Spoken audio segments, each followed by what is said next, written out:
एक खेत समलंब के आकार का है। तो पहले खेत समलंब का आकार है तो इसका चित्र बनाते हैं।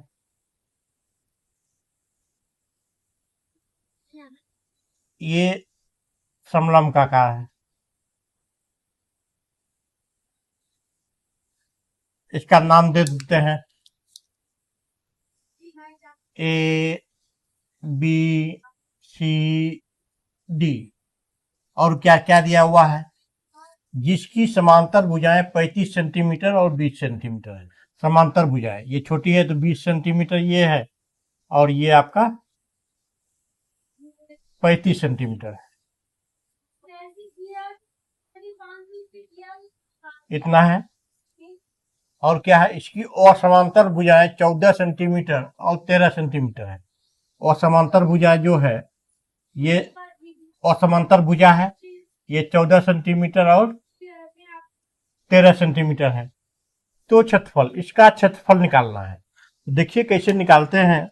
चैनल पर नए हैं तो लाइक सब्सक्राइब करना मत भूलिएगा, और ये वीडियो बहुत इंपॉर्टेंट है, स्टेप बाय स्टेप देखिएगा तो आराम से समझ जाइएगा। अब देखिए ये 13 है। अगर इसी के आकार का हम एक इसके पैरेलल एक रेखा खींच देते हैं, इसका नाम ई देते हैं, तो ये क्या हो जाएगा, समांतर। इसका समांतर अगर खींचे हैं तो ये समांतर हो जाएगा और ये समांतर होगा। ये समांतर, ये क्या हो गया, समांतर चतुर्भुज हो गया। तो ये भी आपका 13 सेंटीमीटर हो गया। ठीक है, तो रचना में इसको हम लिख सकते हैं कि ए ई समांतर बी सी खींचा। अब देखिए त्रिभुज ए डी ई में पहले देखते हैं। त्रिभुज ए डी ई में क्या क्या दिया हुआ है।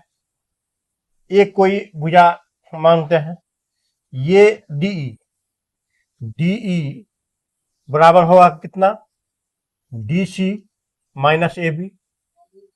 डी सी पूरा ये 35 है, और माइनस ये 20 है, बराबर 15 सेंटीमीटर। क्यों, क्योंकि ये 20 है तो आपका ये भी 20 हो जाएगा। तो 35 में पूरा में से ये 20 घटा दिए तो ये निकल गया 15 सेंटीमीटर। अब त्रिभुज का तीनों भुजा निकल गया। क्या क्या निकला, तो ए बराबर 15 सेंटीमीटर हो गया। फिर इसको बी मानते हैं, बी बराबर 13 सेंटीमीटर और सी बराबर 14 सेंटीमीटर। तीनों भुजा निकल गया। अब हीरोन का फॉर्मूला का प्रयोग करते हैं। तो यहां पर पहले एस निकालेंगे, सेमी पेरीमीटर, अर्ध परिमिति। एस इक्वल टू फॉर्मूला होता है ए प्लस बी प्लस सी बाय 2। अब इसका मान पुट करते हैं, ये 15 प्लस 13 प्लस 14 बटे 2, तो जोड़ेंगे कितना आएगा,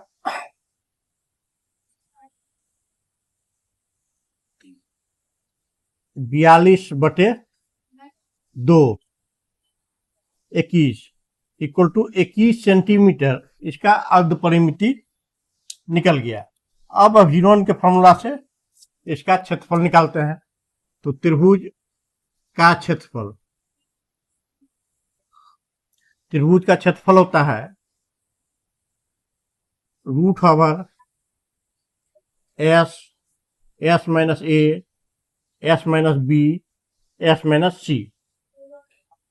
अब देखिए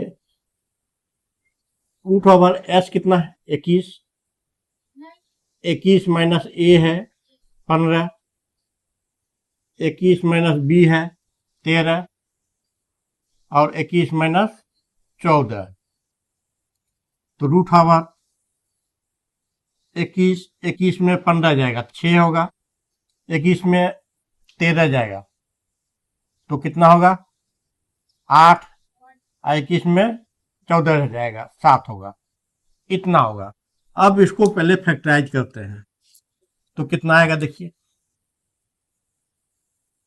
21 को तोड़ेंगे तो 7 गुना 3 होगा, 6 को तोड़ेंगे तो 2 गुना 3 होगा, 8 को तोड़ेंगे तो 2 गुना 2 गुना 2 7। अब दो संख्या में से एक संख्या को बाहर निकालना है, स्क्वायर रूट में वर्गमूल में दो संख्या को से एक संख्या बाहर निकालना। 2 7 है, एक 7 बाहर आ गया। अब देखिए 3 क्या गो है, 2 ही है, तो 1 3 बाहर आ गया। 4 क्या गो, 2 क्या गो है, 1 2 3 4, 4 2 है तो 2 2 में से 1 2 बाहर आया, फिर 2 2 में से 1 2 बाहर आया, तो कितना निकल गया, 7 21, 21 दूनी 42 और दूनी 84, 84 सेंटीमीटर स्क्वायर। ये त्रिभुज का क्षेत्रफल निकला। लेकिन त्रिभुज का क्षेत्रफल हम क्यों निकाले हैं, क्योंकि हम समलंब चतुर्भुज का अगर क्षेत्रफल निकालते तो इसके लिए हमको लंब चाहिए था। ठीक है, तो लंब के लिए हमको लंब या इसके समांतर भुजाओं के बीच की दूरी चाहिए था, इसलिए इसको निकालना पड़ा। तो अब त्रिभुज ए डी ई का क्षेत्रफल बराबर 84 सेंटीमीटर स्क्वायर आया। अब देखिए अगर हम इधर से निकालते हैं, आधार जब डी ई मानते हैं, तो त्रिभुज का एक क्षेत्रफल होता है हाफ गुना आधार गुना ऊंचाई, ये एक क्षेत्रफल का सूत्र होता है। तो अब देखिए हाफ गुना ये आधार, आधार कितना है डी, गुना ऊंचाई इसका एल बराबर 84, तो हाफ गुना डीई, डीई आपका निकला है कितना 15 गुना ए एल बराबर 84, इसलिए ए एल बराबर 84 गुना 2/15 इतना आया। अब इसको कैंसिल कराते हैं, जो जो कटेगा उसको काटेंगे 3 से।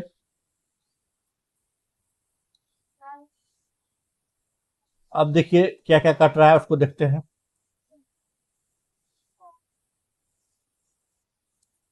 3 से 3 5 15, 3 से